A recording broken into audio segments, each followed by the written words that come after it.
Vamos lá para o nosso segundo bloco, 2 de 3, né, falando sobre direito civil. Na verdade, como eu falei no bloco anterior, a gente começa introduzindo o direito, as diferenças existentes entre os ramos do direito público e do direito privado, ok? E na sequência a gente fala aqui e explica essas subdivisões que começaram a existir no campo do direito, né, do direito público, que era anteriormente denominado de ius publici, o ramo do direito privado, que inicialmente era denominado de ius civili, e nós tínhamos lá, na Roma Antiga, um ramo do direito chamado de ius gentius, que tratavam do direito dos estrangeiros. Então, para falar de direito dos estrangeiros de forma específica, eu estou trazendo para vocês aqui a ideia de que um ramo do direito que existia de forma separada, que era o direito internacional, depois passou a ser inserido no ramo de direito público. Então, mas como eu falei, esse não é o nosso objeto principal, e a gente já falou disso também, salvo engano, nos nossos primeiros encontros. Né? Como eu falei, a gente já tem uma caminhada boa de conteúdos aí envolvendo a matéria, que é importante para vocês. Lógico que a matéria instituições de direito público e privado não é somente isso, tá, pessoal? Já adianto para vocês aqui que tem muito mais conteúdo. Vocês, inclusive, têm como referência o livro aí que eu disponibilizei para vocês, da matéria. Então, é um vasto caminho de conteúdo que vocês têm aí à disposição, né? Então, mas lógico que para a gente aqui por ser um curso que é um tanto diferente, né? Diferente que eu falo, diferente do convencional, porque quando falamos de matérias de instituições de direito público-privado, nós estamos falando do curso de direito, tá? Mas aqui o objeto nosso não é curso de direito, nós estamos falando aqui de um curso de administração, no qual vocês têm diversas outras matérias, mas também precisam entender as normativas, né? O direito faz parte do nosso dia a dia aí, sem qualquer tipo de ressalva. Quando eu levanto de manhã, quando eu faço minhas compras, por exemplo, quando eu acordar e eu acordar na minha cama, do meu lençol felpudinho, desligar o meu ar-condicionado, o meu ventilador, ou fechar a minha janela do meu imóvel, da minha casa, tudo isso é direito. Né? Tudo isso são relações em volta daquilo que você adquiriu de alguma forma, daquela situação na qual você transacionou com outros sujeitos esses bens. Então, o direito em si ele faz parte do nosso cotidiano. Né? Então, não tem como a gente fugir dessa realidade. No momento que eu tenho que cumprir normas, né? Eu tenho a obrigatoriedade de pagar um imposto, imposto predial territorial urbano, o IPTU, ou imposto territorial rural, o ITR, ou eu tenho um móvel, né? Eu tenho um carro ou eu tenho uma moto e eu preciso pagar o imposto, o IPVA, né? Imposto sobre veículos automotores. Então, tudo isso é direito. Então, vocês precisam ter conhecimento disso. Não por isso que a gente está aqui discutindo, mas já deixando claro para vocês, como eu falei, que não é algo que a gente vai ver na completude. O objeto da matéria não é que vocês encerrem todo o livro que tem aí que nós temos, que é de instituições de direito público e privado. Não, o objeto não é esse. A gente tem que dar para vocês as noções do direito, para que vocês, de qualquer maneira, também aproveitem aí e consigam inserir no dia a dia de vocês, na função que vocês desejam aí trabalhar quanto administradores, né? Então, mais uma vez, eu vou tornar a compartilhar a tela com vocês aqui, para a gente dar seguimento ao nosso conteúdo. Vocês estão vendo aí que estávamos falando sobre direito privado e assim continuamos falando sobre direito privado. Vou aqui começar do último slide que a gente estava trabalhando, para que vocês tenham noção do que é que a gente está aqui descrevendo, né? Direito público e direito privado. Já explicamos aqui de forma específica que o direito público e o direito privado, é, eles são normas que de forma específica ela advém da relação da sociedade para com o sujeito, o direito público das normas que são impostas pelo Estado, o direito privado das normas que os sujeitos podem transacionar nas suas particularidades, ou seja, eu posso convencionar com o sujeito o cumprimento de uma obrigação ou não. Lógico, eu não posso desrespeitar a lei, por isso que eu falo de normas cogentes, né? Mas eu posso aqui organizar de uma forma que eu consiga é, tratar o outro ou tratar com o outro de uma forma que seja interessante, tanto para para o sujeito que está requerendo, como o sujeito que está recebendo. Então, é só para dizer que realmente o ramo do direito privado, ele trata da relação entre indivíduo e indivíduo, né? De uma forma que ambas as partes podem convencionar de forma tranquila o que fazer, quando fazer, como fazer, sem qualquer tipo de ressalva, ok? Então vamos lá, dando sequência ainda aqui para continuar a nossa tratativa em si, aprofundar o ramo do direito privado, que é o nosso objeto de aula, que é o direito civil, a gente precisa traçar e relembrar, na verdade, alguns critérios para diferenciar direitos públicos de direito privado. E quais são os critérios que nós temos, gente, para diferenciar aí esses dois ramos do direito? Nós temos o critério subjetivo, que vai dizer, de certa forma, qual é a função dos sujeitos, ou não diria nem dos sujeitos, mas a função dos ramos do direito para com as normas jurídicas. Então, o critério subjetivo, subjetivo vem de subjectum, que vem de sujeito, que é ligado à pessoa, mas a quem entende a pessoa, quando falamos de direito público, nós estamos falando do Estado, ok?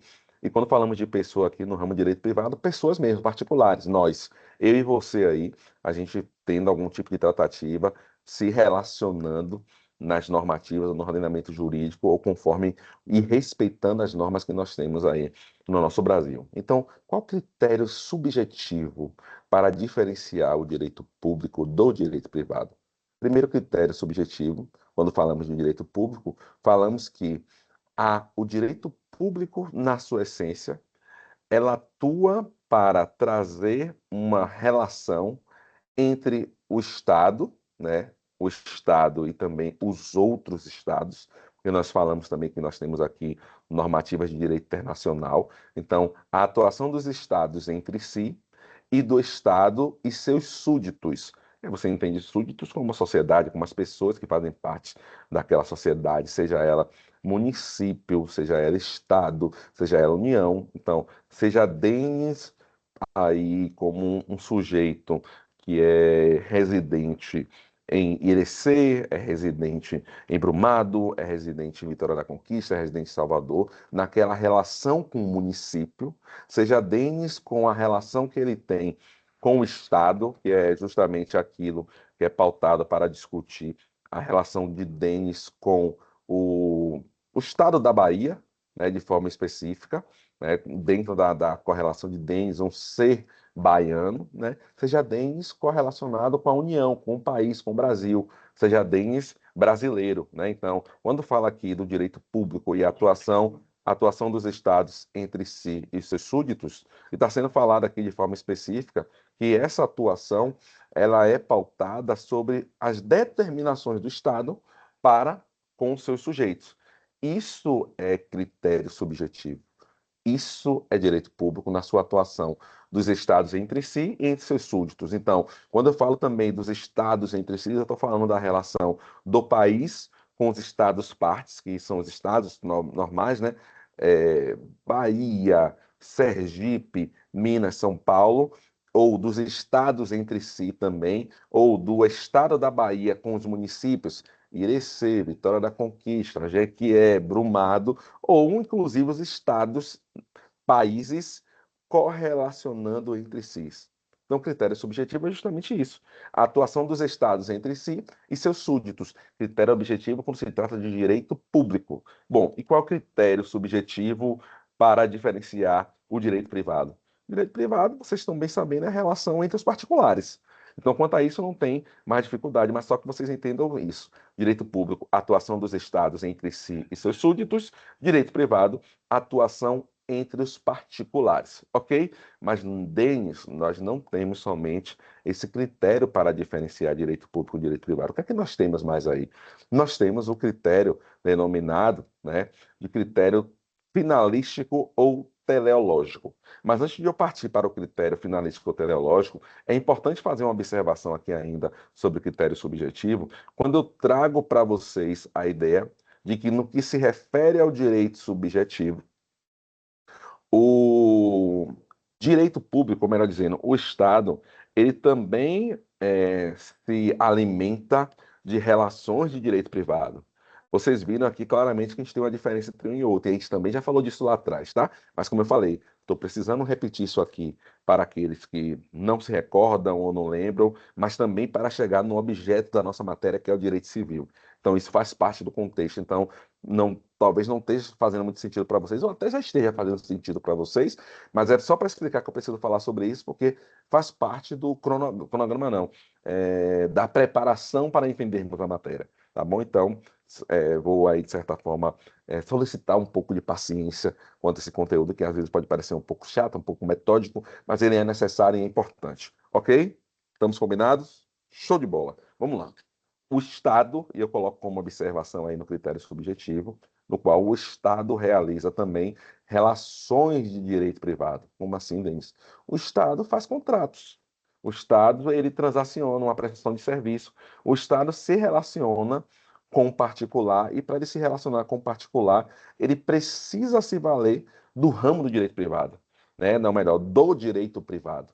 Então, o Estado também se vale disso dentro das correlações de direito subjetivo. Então, por mais que nós tenhamos o direito público bem delineado, que nós tenhamos o direito privado bem delineado, não quer dizer que o Estado, como o ente que promove o direito público, não possa se utilizar das normas de direito privado, né? E aí, de alguma forma, também em algumas situações, os particulares também podem se valer das normas e obrigações do direito público, como normalmente já se valem, né? Pagamento de imposto, né, que é um exemplo específico, cumprir com as obrigações determinadas pelo município, é uma situação específica, para galgar cargo público, passar por concurso público. Vocês passaram por isso quando fizeram a seleção aí para ser estudantes da UNEB, né? Fizeram vestibular, é um concurso público. Então, tudo isso já acontece normalmente. Ok. Passamos do critério subjetivo e agora critério finalístico ou teleológico. Que nome difícil é esse, daí? Finalístico, principalmente teleológico. Mas na sequência eu já coloco aí o que é o critério finalístico ou teleológico. Critério finalístico ou teleológico é a noção de que a que fim se destina a matéria. Então, por exemplo, a que fim se destina o direito público? O direito público se destina a proteger os interesses gerais.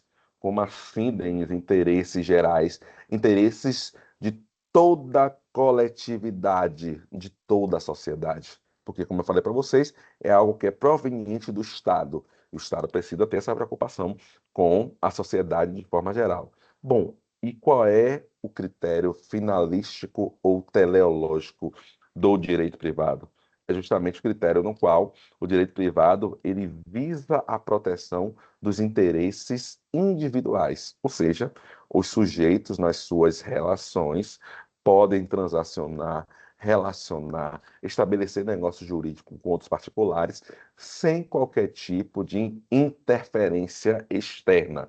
Então, eu posso aqui, como eu falei no exemplo, comprar o celular na mão de Gabriel sem dificuldade nenhuma, e com isso eu consigo aqui me valer de uma relação na qual eu vou transacionar com ele. Ah, é R$ 3.000. Eu posso pagar os 3.000 de vez? Se eu puder, eu pago logo, já me livro da dívida. Ah, não posso, eu quero pagar 6 prestações de 500. Ah, mas Gabriel não entendeu muito bem isso e para ele não é bom, ele quer que seja em 3 prestações de 1.000. Ok, isso é a transação. Pronto, não conseguimos fechar nessas 3 de 1.000, mas vamos fazer o que? O seguinte, então? Vamos fazer o seguinte, então, para melhorar, Gabriel, a nossa relação, eu vou pagar aqui em 4 parcelas.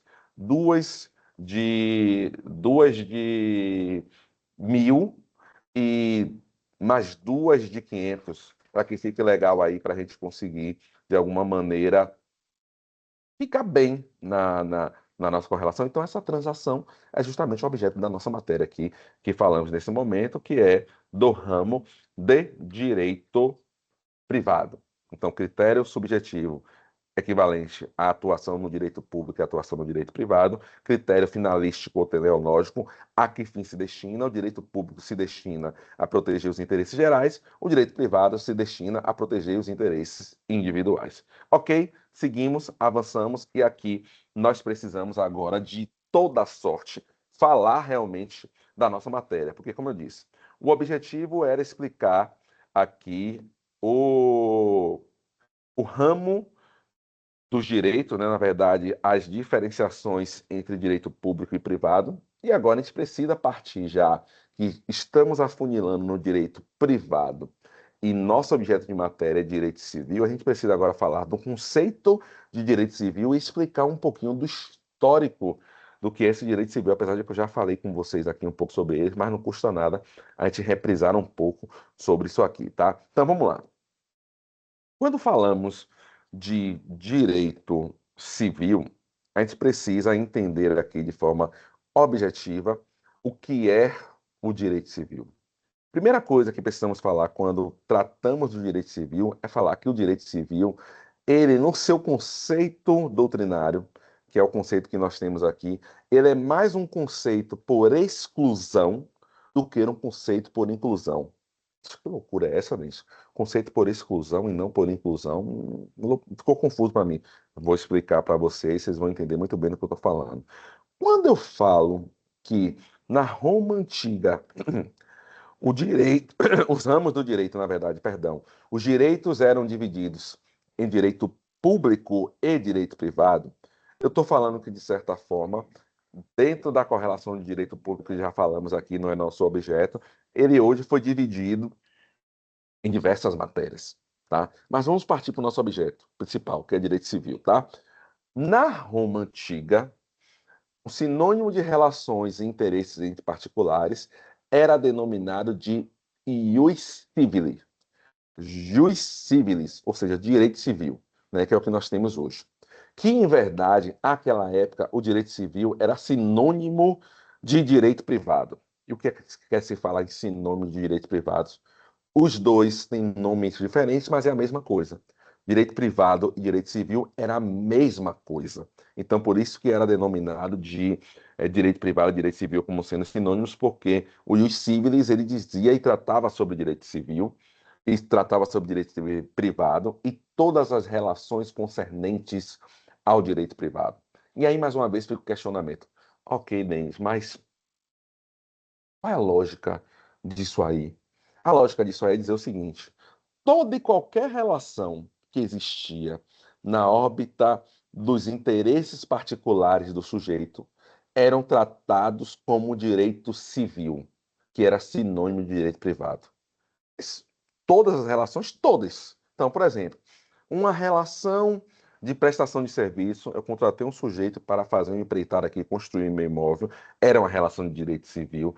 Uma situação que envolvesse uma compra de mercadorias entre dois particulares, era uma relação de direito civil. Uma situação na qual envolvia o objeto principal aqui de uma relação e uma compra no mercado de um produto que eu adquiria na mão de um particular era direito civil, só que com o tempo chegou-se a entender que não fazia mais sentido colocar tudo na conta do direito civil sem delimitar as matérias. O que aconteceu? O direito civil ele começou em uma coisa maior e ela foi diminuindo aos poucos. Como assim? Acompanha comigo aqui. Objetiva não, visualiza essa minha mão aqui como um globo, né? E dentro desse globo que aqui está na minha mão é o direito privado, que é o mesmo que direito civil. Tudo que era relação entre os sujeitos era direito civil ou direito privado. O que aconteceu? Entenderam por bem é, especializar as relações entre os sujeitos no que tange aos comércios de produtos, que surgiu como direito comercial e hoje nós temos direito empresarial. Então, o que foi que aconteceu? Aquela matéria que tratava das relações entre os sujeitos que eram observados para que os sujeitos transacionassem relações comerciais ou empresariais foi retirada do direito civil. Então, desse globo que eu tenho aqui na minha mão, direito civil, retirando-se e se especializando a matéria do direito empresarial, que anteriormente era denominada direito comercial, o direito civil e o direito privado começou a diminuir. Então, observe, o maior tamanho dele é esse. Saiu do direito civil ou direito privado, direito comercial e empresarial, ó, diminuiu a bolinha. Ok? Ok. Pronto. Um pouco mais à frente também começou a se discutir as relações em volta às prestações de serviços dos sujeitos. Como assim prestação de serviços? Relações que envolviam eu contratar um serviço de alguém ou ter alguém como meu funcionário, e isso que antigamente era denominado de prestação de serviço de qualquer esfera, foi se especializando para se tornar relação de direito do trabalho. O que foi que aconteceu? Tiraram as relações que os sujeitos tinham nas suas particularidades sobre trabalho, emprego, especializando-se na matéria de direito do trabalho. O que aconteceu com o direito civil ou privado? Desinchou mais um pouquinho.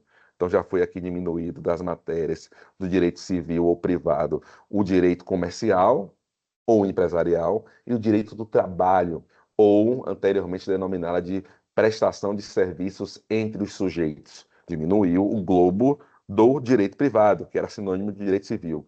Ok? Aqui nós temos agora, na década de 90, eu vou falar daqui a pouco com vocês também, as relações de consumo, compra de produtos, né? Ela era uma matéria objeto do direito privado, que era o mesmo que direito civil, e se tornou uma matéria especializada. Retirou-se também do direito privado as tratativas consumeristas.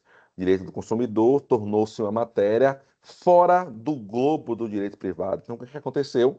O direito privado diminuiu mais ainda. Então, observe o seguinte: eu falei no começo com vocês que direito civil era um conceito por exclusão e não por inclusão. Por que por exclusão? Porque tudo que saiu do globo e que ficou no globo é direito civil. Então, por que por exclusão? Porque foram retiradas matérias do direito privado, tudo que sobrou no globo ficou direito civil.